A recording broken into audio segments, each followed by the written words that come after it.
Salut à tous et à toutes, c'est Seth, et aujourd'hui un sujet un peu différent de d'habitude, puisque je vais parler un peu des animés japonais qui sortiront fin 2022 ou courant 2023, et qui me hype ou m'intéressent. Avant tout, un grand merci au site Nautiljaune pour sa base de données sur laquelle je vais m'appuyer pour les synopsis. Je vous mettrai les fiches correspondantes pour chaque anime dans la description si vous voulez plus d'informations. Attention, certains synopsis peuvent spoiler fortement. On va commencer par les deux qui me hype le plus, les deux que j'attends avec encore plus d'impatience que Noël, et vous vous en doutez puisque vous avez vu la miniature, c'est bien sûr la saison 6 de My Hero Academia et l'adaptation du dernier arc de Bleach, la guerre sanglante de 1000 ans. Oui, bon, désolé, c'est le titre français, mais vous imaginez pas le nombre de prises que je viens de faire pour dire le nom anglais ou le nom japonais. Je sais pas, il y a un truc qui passe pas. Et puis de toute façon, je fais ce que je veux, alors... Bien entendu, je vais essayer au maximum de ne pas spoiler ces arcs à venir, mais je vais partir du principe que vous avez déjà vu les précédents et vais donc en parler sans gêne.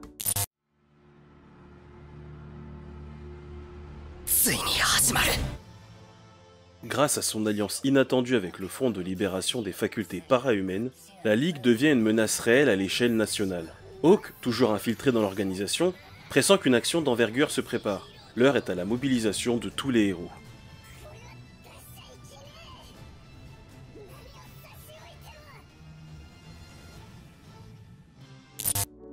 My Hero Academia est vraiment un manga pour lequel j'ai beaucoup d'affection. Je me souviens être tombé dessus à une époque où seulement 5 chapitres étaient sortis, il me semble. Ça m'avait d'ailleurs surpris quand ils avaient annoncé l'adaptation en animé, parce que je ne le pensais pas aussi connu. Et l'anime lui a donné une popularité qu'il méritait. Les premières saisons sont vraiment top, très bien animées, de bons OST, et c'était un vrai plaisir. J'avoue que j'ai été déçu par la saison 5 par contre. Je ne dis pas qu'elle est mauvaise, elle est bien, et l'affrontement entre Shigaraki et Redestro est dantesque. Mais en termes d'adaptation, c'est plutôt mauvais. Pour ceux qui ne le savent pas, Bones, le studio, a modifié pas mal de trucs dans la saison 5 pour coïncider avec la sortie du film. Dans la saison, on nous parle directement du Front de libération des facultés para-humaines après la phase d'entraînement et on enchaîne tout de suite après l'affrontement du Front contre la Ligue. Dans le manga, on a l'arc intitulé My Villain Academia qui pop presque de nulle part et nous entraîne dans cet affrontement dont on ne sait pas grand chose contre un groupe inconnu, mais qui semble très dangereux. C'est seulement après cet arc qu'on a des infos sur Hawks étant un espion, et quand cette partie-là arrive, on connaît déjà les gros bonnets du front, alors que la façon dont l'animé les a introduits a confus pas mal de monde. Ils ont également retiré quelques scènes, pas forcément importantes, certes, mais qui permettent d'en apprendre un peu plus sur la relation que les membres de la guilde entretiennent et les caractérisent un peu, notamment une scène qui approfondit un peu Spinner, la tortue ninja, et qui a été tout simplement dégagée. Déjà que le personnage n'a pas un temps d'écran incroyable, si en plus on lui retire ses chances de se développer, c'est dur. My Villain Academia a une place très importante dans le manga, et l'anime lui accorde 5 épisodes sur une saison de 25. C'est rushé, les informations sont pas hyper compréhensibles, et c'est dommage. Cet arc aurait mérité au moins une dizaine d'épisodes afin de se développer correctement. Mais là, quand je vois le trailer de ce nouvel arc, si toute la saison est comme ça va être incroyable les amis. J'ai trouvé cool que de nombreux personnages aient enfin le droit de briller sur le devant de la scène. J'ai adoré cet arc en manga, il est intense et assez violent. J'espère d'ailleurs qu'il ne sera pas trop censuré, parce que ça aussi, ça a été une plaie. Ça diminue tellement l'intention de certains trucs, c'est dingue. Et ça peut prêter à confusion. L'alter de Shigaraki subit une censure assez forte, puisque dans l'animé, les personnes qu'il touche semblent se calciner avant de se désagréger. Ou un truc dans ce style-là. Sauf que dans l'original, il tombe juste en morceaux. Des morceaux sanglants. Dans son flashback, quand Shigaraki tue son chien, il se désagrège en une espèce de poussière, un peu comme je disais avant. Sauf que le plan d'après, on le voit en morceaux dans une mare de sang. J'ai vu des gens penser qu'il s'agissait d'une évolution de son alter, et je trouve vraiment dommage que la censure gêne la compréhension de l'œuvre. D'ailleurs, en parlant de censure, Bleach était pas mal non plus.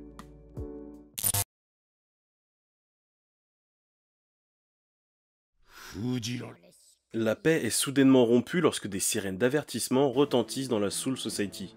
Des riverains, il y en a qui disparaissent sans laisser de traces, et personne ne sait qui est derrière. Pendant ce temps, une ombre sombre s'étend également vers Ichigo et ses amis dans leur ville de Karakura.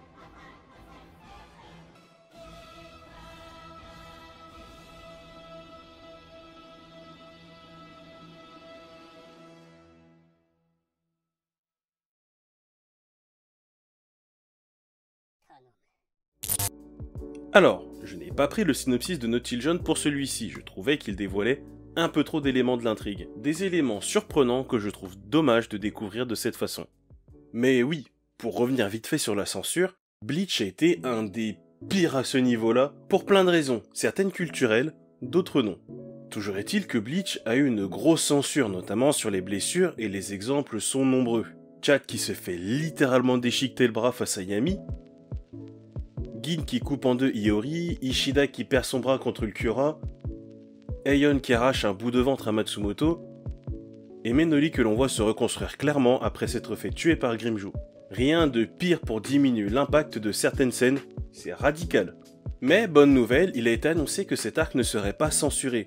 Il a été dit que Kubo, le mangaka, serait très présent pour l'adaptation, son dernier arc ne s'étant pas totalement déroulé comme il l'aurait voulu. Pour ceux qui ne le sauraient pas, la guerre sanglante des 1000 ans était considérée par les fans à sa sortie comme l'un des pires arcs de Bleach. Des éléments introduits dont on ne sait pas ce qu'ils sont devenus par la suite, des combats parfois bâclés, des personnages teasés tout au long de la série qui au final n'apportent rien de plus, tout ça parce qu'avec la popularité baissante, l'éditeur a pressé Kubo de finir son manga le plus tôt possible. Heureusement, avec cette nouvelle saison, Kubo a l'opportunité de gérer son histoire et ses personnages comme il l'avait imaginé, avant de se faire couper l'herbe sous le pied. Et ça, les amis, ça me hype, mais d'une force. Parce que j'avais apprécié la guerre sanglante des 1000 ans en 2016. Certes, l'arc a pas mal de soucis, de gros soucis qui parfois ont failli me faire stopper net ma lecture, et un dernier chapitre éclaté, mais d'une force. Et pourtant, si on prend la globalité de l'arc, je me rends compte que j'ai passé plus de bons moments que de mauvais. Donc, si Kubo a pu rectifier certains des problèmes que j'ai cités, cette saison sera incroyable. Il y a tellement de trucs de fou. Par contre, on en parle de Disney+, qui récupère la diffusion de l'animé, et même pas en simulcast. Le simulcast, c'est quand l'animé est diffusé ici, juste après sa diffusion au Japon. En général, environ 1 heure après. On a donc Disney+, qui s'incruste alors que personne ne leur a rien demandé, et en plus, si tu veux mater légalement, il faudra attendre la sortie française. Mais tu peux totalement flinguer le succès d'une œuvre en faisant ça, c'est incroyable. En plus, on n'a aucune idée du rythme de parution des épisodes sur la plateforme. C'est triste à dire, mais beaucoup de personnes fonctionnent à la hype. Et si la gestion de Disney tue cette hype, l'animé va se prendre une douche froide, et ça je ne le souhaite pas. C'est une chance pour Bleach de redorer son blason, et le pauvre se fait déjà tirer dans les pattes avant même d'avoir repris. J'espère vraiment que le fait que ce soit Disney+ qui s'occupe de la diffusion n'impactera pas négativement le retour de Bleach, et que l'on pourra kiffer sans se prendre la tête. Si Bleach et My Hero Academia sont les deux qui me hype le plus, il y a pas mal d'autres animes prévus courant 2022 ou 2023. Certains sont de nouvelles saisons d'animes que je suis déjà, d'autres ont tout simplement capté ma curiosité. Messieurs dames, on attaque le début de cette liste avec une œuvre dont j'ai entendu le plus grand bien et qui est produite par les fous furieux de chez Mappa.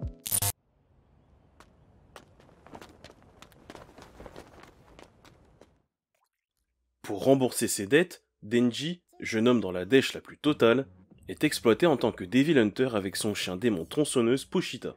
Mais suite à une cruelle trahison, il voit enfin une possibilité de se tirer des bas-fonds où il croupit. Devenu surpuissant après sa fusion avec Pochita, Denji est recruté par une organisation et part à la chasse aux démons.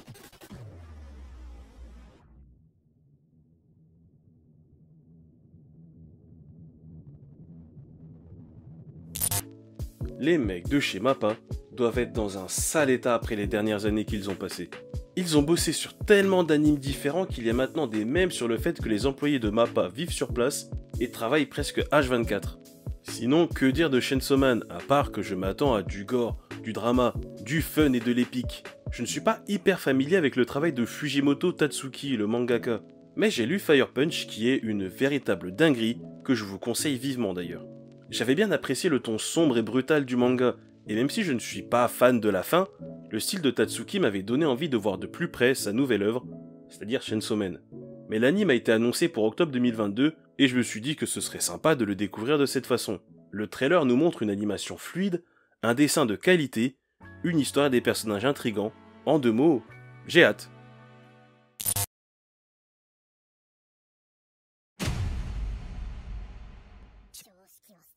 Coupe du Monde 2018. L'équipe de football du Japon est éliminée en 8e de finale. Ce nouvel échec incite l'Union japonaise de football à fonder le Blue Lock, un centre de formation révolutionnaire rassemblant les 300 meilleurs attaquants lycéens du pays.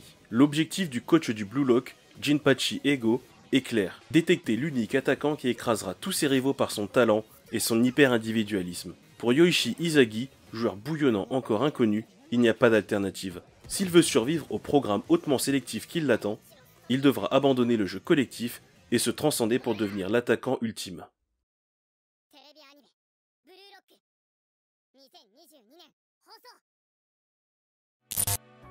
Honnêtement, je ne connais pas grand chose sur Blue Lock, mais le synopsis me tente pas mal. Et la quasi-totalité des gens qui ont suivi le manga s'accordent à dire que c'est une véritable dinguerie. Pareil que pour Chainsaw Man, j'avais prévu de commencer le manga, mais l'animation et le dessin du trailer m'ont bien accroché. J'aime beaucoup le concept. D'habitude dans les shonen on te rabâche l'importance de l'amitié, là fuck le travail d'équipe, fuck les autres, je serai le meilleur attaquant. J'aime beaucoup l'idée, ça change de suivre un mec qui pense qu'à sa gueule et qui fera tout pour se hisser au-dessus des autres. De base, j'ai un peu de mal avec les mangas de sport. Et hormis Aishil 21 ou Kuroko no Basket, j'en ai pas regardé des masses. J'avais cru au début qu'il aurait des sortes de capacités, mais je pense que c'est surtout exagéré. Comme dans Kuroko, où les mecs faisaient des trucs presque surhumains. Ah, j'ai failli oublier Olive & Tom, un des piliers de mon enfance. Bref, j'avoue que j'ai pas grand chose à dire de plus sur Blue Lock. L'anime sort le 8 octobre de cette année. On va voir ce que ça va donner.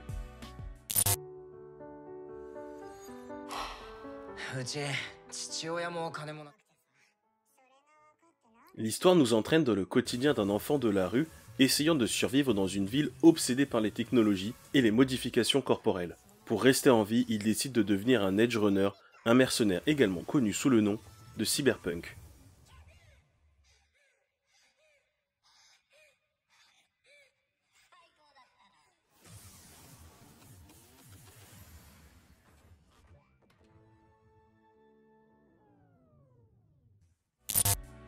Bon, c'est le seul de cette liste qui sera sûrement déjà en cours lorsque la vidéo sortira, mais j'ai envie d'en parler quand même.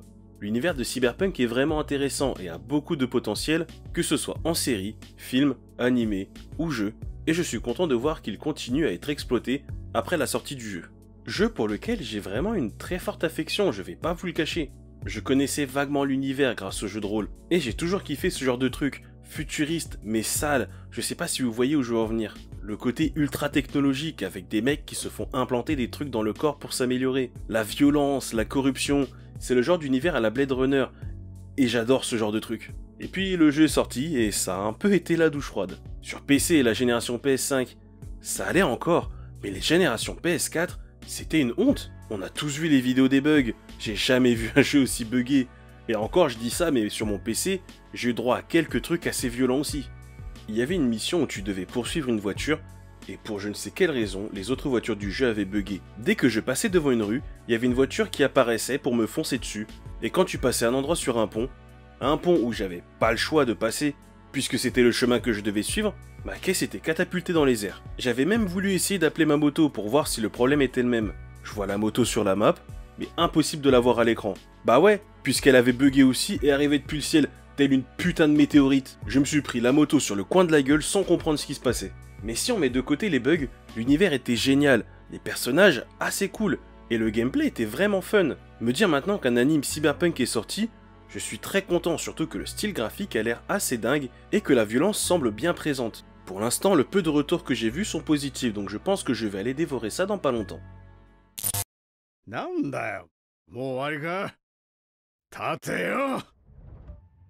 Vendu comme esclave, Thorfinn rencontre et se lie d'amitié avec Einar, un autre esclave, à la ferme de Ketil.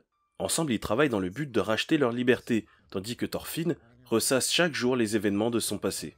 Pendant ce temps, le roi Canute met en place son plan pour créer un véritable paradis sur Terre.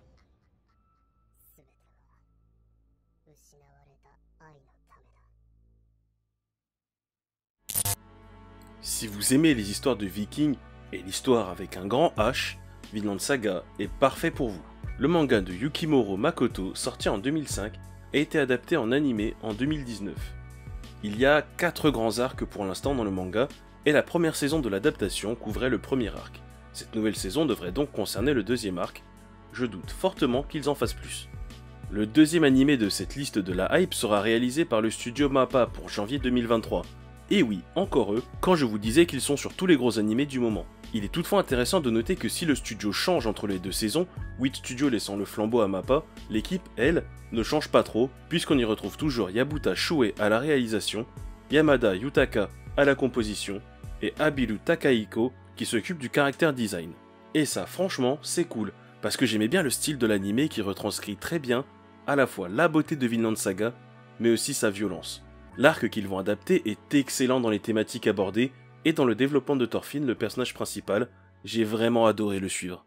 Certaines paroles de Thor au début de la saison prennent enfin écho, et l'intrigue prend une toute autre dimension qu'une simple histoire de vengeance. J'ai vu quelques personnes se plaindre de l'évolution de Thorfinn au fur et à mesure de la série, mais je l'ai trouvée cohérente avec le sous-texte de l'univers que nous dépeint Makoto. Enfin bref, je ne vais pas tergiverser 30 ans, si cette saison 2 possède la qualité de la première, on va se régaler.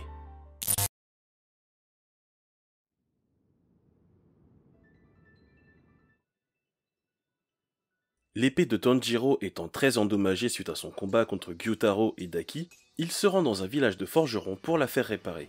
En parallèle, Muzan, furieux, confie une nouvelle mission aux sbires qui lui restent.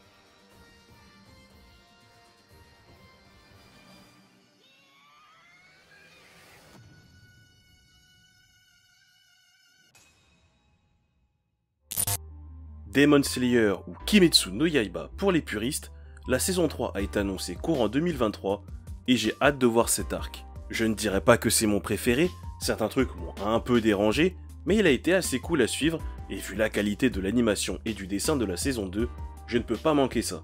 J'en avais déjà parlé dans mes reviews sur les derniers épisodes de la saison 2, mais le studio Ufotable a vraiment embelli le manga. Je l'ai lu après avoir vu le film parce que j'avais trop envie de savoir la suite, et j'ai eu beaucoup de mal avec le style de dessin au début. Je ne dis pas qu'il est moche ou quoi que ce soit, juste, j'étais pas fan. Le dessin de l'anime est quand même assez différent de son original, et si on rajoute une musique absolument magnifique et une des plus belles animations de ces dernières années, bah même avec un scénario aussi classique que celui de Demon Slayer, tu peux pas faire autre chose qu'une dinguerie. Et oui, j'ai dit scénario classique, parce que même si j'ai passé un bon moment lors de ma lecture, bah je ne trouve pas l'histoire si incroyable.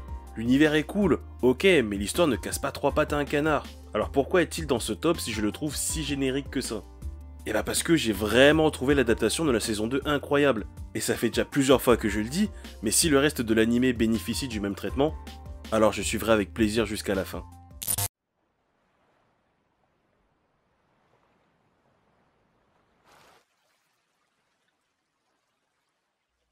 Gabimaru, le néant, le plus célèbre et puissant des ninjas assassins, a été capturé et croupi en prison.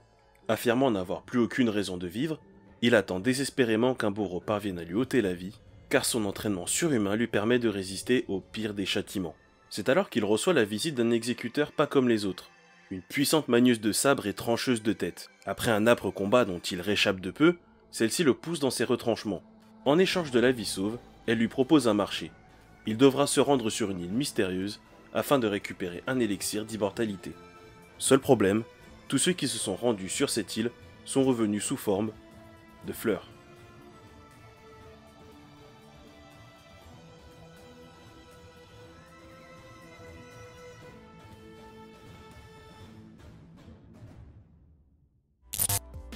Pour être tout à fait honnête, c'est l'anime de la liste que je connais le moins, mais je suis tombé sur le trailer qui avait l'air vraiment pas mal, et son côté très énigmatique m'a beaucoup intrigué. J'ai vu qu'il existait un manga avec un style graphique assez sympa sorti en 2017, ça me surprend d'ailleurs qu'il soit passé sous les radars, mais je suis curieux de découvrir cet anime. J'aime bien le chara-design des personnages, les combats ont l'air bien intenses, et le personnage principal a l'air bien bourrin, et on a des sortes de monstres ou de yokai qui vadrouillent. Cet anime m'intrigue assez pour se retrouver dans cette liste. Bref, je n'ai pas grand chose à dire sur Hell's Paradise pour l'instant, d'ailleurs notez l'accent anglais, si ce n'est qu'il devrait sortir en 2023, animé par Mappa, qui décidément semble bien décidé à ne pas laisser d'heures de sommeil à son personnel. On arrive sur les 3 derniers animes de cette liste, qu'on va appeler les mentions honorables, parce que ce sont 3 cas un peu différents des autres, puisqu'ils n'ont encore ni date hormis courant 2023, ni trailer à vous mettre en fond. Pour l'instant, tout ce que l'on a, c'est leurs annonces respectives. Je pense qu'avec ces infos, vous devez avoir une petite idée de quels animes il s'agit. Suite aux événements du tournoi, il apparaît comme évident qu'une taupe se cache au sein de la communauté des exorcistes. Yuji, Megumi et Nobara reçoivent l'ordre de débusquer le traître. Et oui, vous l'avez compris, il s'agit de la 2e saison de Jujutsu Kaisen. Comme beaucoup, j'ai été vraiment impressionné par la qualité de la saison 1, et je ne parle pas juste de l'animation ou du dessin, bien qu'ils soient tous les deux très bons. Mais l'univers présenté ainsi que le trio principal ont été assez cool à découvrir. Chaque personnage est intéressant pour des raisons différentes, et j'ai hâte de voir leur évolution. On a également une menace qui place sur Gojo Sensei, puisque les ennemis ont prévu de le sceller, et je pense que cet événement arrivera au cours de cette saison. D'ailleurs, le film Jujutsu Kaisen 0 est disponible sur internet depuis quelques jours, et il était incroyable. Je trouve ça bien d'avoir un film qui développe l'univers, les personnages et leurs relations, et qui ne soit pas un simple filler. One Piece. On voit certains éléments mentionnés dans la série, comme Todo qui affronte des malédictions lors de la parade nocturne des 100 démons, ou le record de flash noir de Nanami. J'ai aussi apprécié d'en voir un peu plus sur Geto, le maître des malédictions, sur sa personnalité, son objectif et sa relation avec Gojo. Le film soulève quelques points dont je suis curieux de voir le contexte ou l'explication. Ceux qui ont vu le film savent sûrement de quoi je parle. Suite à son affrontement contre Bang, Bomb et Genos, Garou a été emmené par l'association des monstres pour d'obscures raisons. Que va-t-il advenir de lui? Pour la deuxième mention honorable, on a donc la 3e saison de One Punch Man. Alors autant j'adore le manga, l'histoire balance très bien entre le comique et l'épique, autant j'ai une relation d'amour-haine avec l'animé, et surtout la saison 2. Exclusivement la saison 2 en fait. Beaucoup de gens ont été déçus par cette deuxième saison, ce que je peux comprendre quand on voit la baisse de la qualité violente par rapport à la saison 1. Certains passages du manga ont été retirés ou modifiés, les magnifiques illustrations de Murata ont pris un sacré coup dans la gueule, et que ce soit les impacts des coups, les expressions, les détails des designs, la mise en scène, tout est d'une fadesse, c'est abusé. Ils ont même réussi à foirer le visage de Garou dans presque toutes ses apparitions. On dirait même pas lui, c'est presque effrayant. Et pourtant, j'ai essayé de défendre le studio qui a eu la malchance de passer derrière Madhouse. Mais quand tu mets cette scène de combat à côté de celle-là, ça pique un peu. On ne sait pas encore quel studio sera en charge de la 3e saison, mais j'espère que la qualité sera au rendez-vous. La qualité visuelle et sonore s'il vous plaît, parce que le sound design de la saison 2, ça dégage. Oui, je continue à tirer sur l'ambulance, mais elle le mérite quand même un peu là. J'ai essayé de la défendre en disant que les dessins n'étaient pas si mauvais, c'est juste qu'on les comparait au génie de Murata. Et puis j'ai vu ça.